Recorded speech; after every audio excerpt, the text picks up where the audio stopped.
Well, in response, I would assert that to argue or question whether any foundation can be pre-discursive is to violently foreclose reality, asserting language's foundational status as discursive practices such as discourse are language before they can be anything else. This can simply be demonstrated by inverting the question and asking whether there can be a pre-reality discursive practice. In conclusion, so now that the curtain has been torn off, the post-structuralist paradigm can be seen in plain view, no longer as tacit objectivity, but as foundational, just like all theoretical approaches inescapably are. There never was an exit from the Hall of Mirrors then. Just a revolving mirror that means that language can be inversely subordinated to the real, as Adorno brilliantly elucidates. It is easy for the polarity of subject and object to appear for its parts as undialectical structure. But both concepts are originative categories of reflection, formulations for something that which is not to be unified, not anything positive, nor any primary matter of hand, but negative throughout. The expression solely of non-identity, in spite of this, the difference between subject and object is for its part not to be simply negated.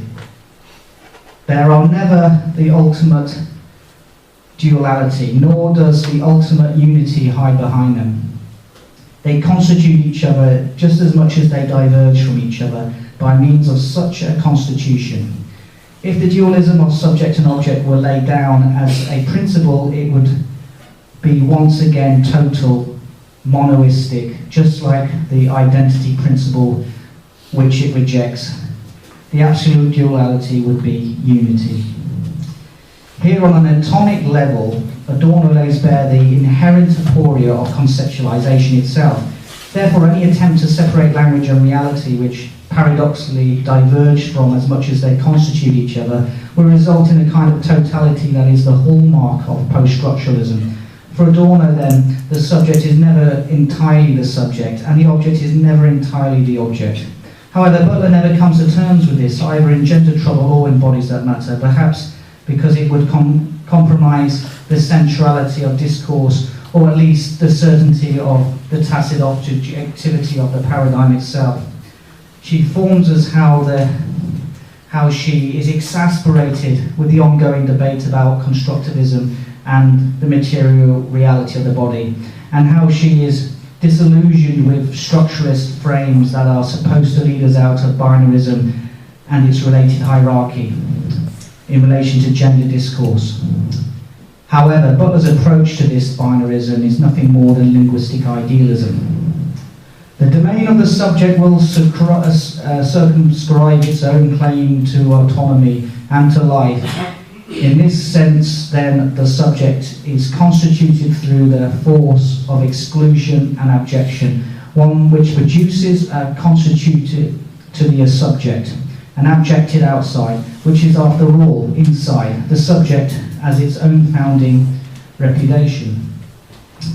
I argue that as sophisticated as this approach is, ultimately it's the rhetoric of psychosis. Language is inextricable from reality. There is no a priori being in its sound foundation that is ontologically immunized. So after reality's ostensible foreclosure, its constitutive essentialism is displaced within the inside of the post-structuralist paradigm, under the sophisticated theoretical approach of conformity. We have to snap out of this cultural psychosis, though, because its centrality is politically paralyzing, as Butler herself concedes in relation to Cizak's criticism of post-structuralism in his influential work, The Sublime Object of Ideology. Opposed to what he calls discourse theory, which appears to be a position attributed to post-structuralism that includes Foucault and Derrida, Cizak at once underscores the centrality of discourse in political mobilization and the limits to any act of discursive constitution. Cizak is surely right that the subject is not a unilateral effect of prior discourses. That's not in this room. Oh, you don't have that one? Oh, sorry. Oh, sorry. Okay, that was a bit unfair. Sorry. I think it's right. Yeah.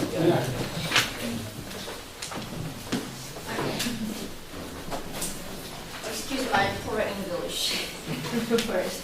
And thanks for your presentation. And this proceeding is really challenging and philosophical. And I have some questions in a few points. Firstly, it's challenging in that you criticize Judith Butler as foundationalist Yes. and linguistic idealist. Yes. In that, she either denies, she denies both fundamentalism and essentialism and constructionism. Yes. She's. Yeah. Yeah. So the whole of mirrors is kind of metaphor for your argument. Yes, that's correct. But I think Judith Butler is more than that. Mm-hmm. Could you explain the metaphor? Because the holometers remind me of binary systems or a human being who is really satisfied with his or her own reflection. But Judith Butler is kind of realist. So she's trying to see the reality more evidently and more concretely, I think. Oh, Yeah, this is the first question. Yes, sorry. And the second question is about Adorno. Because I think the outcome of his dialectics is negation, not unity, like Judith Butler. So, isn't it close to Judith Butler? So which question you want me to direct first? The first question you want me to direct first? Yeah, the whole mirrors is kind of metaphor for your argument. Could you explain? Yes, yes. Well, I don't deny that Judith Butler embraces what she sees as reality and tries to find a way of a feminist project.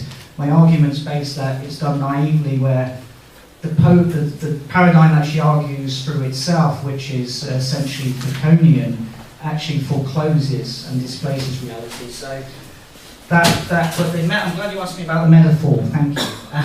And some of the metaphor was missing. Actually, it was in part of the section I took out. But the Hall of Mirrors. Why did I choose that? Well, basically because, as you rightly said, the binarism. But language and reality, if you like, there is are binary dependent on each other.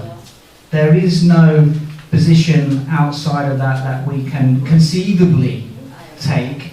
So the Hall of Mirrors, so all Butler's does, through deconstruction, which is her process to undermine some of the what she calls regulatory norms. All she does to undermine that is actually reflect the negativity of conceptualization itself.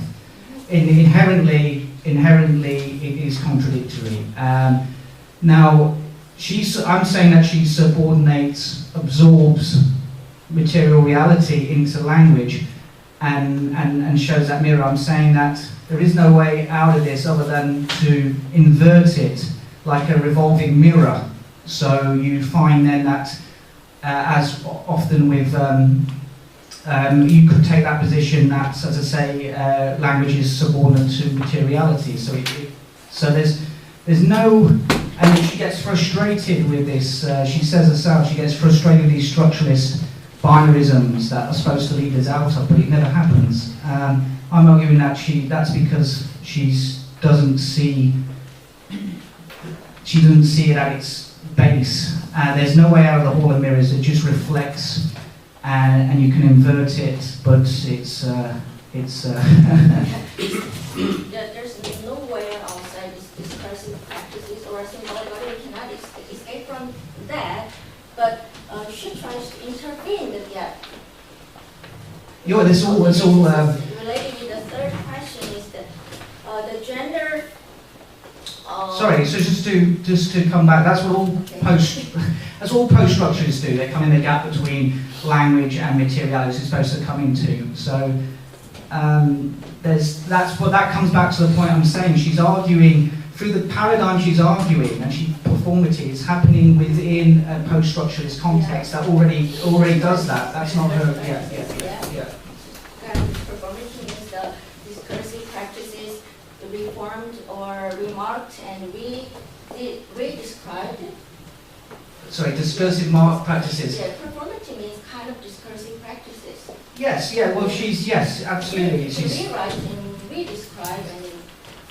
Yes, that's how she explains social change, through a process where the regulatory norms get re-described and something new comes out of that. That's her argument. I don't agree with it. I think it's discursive.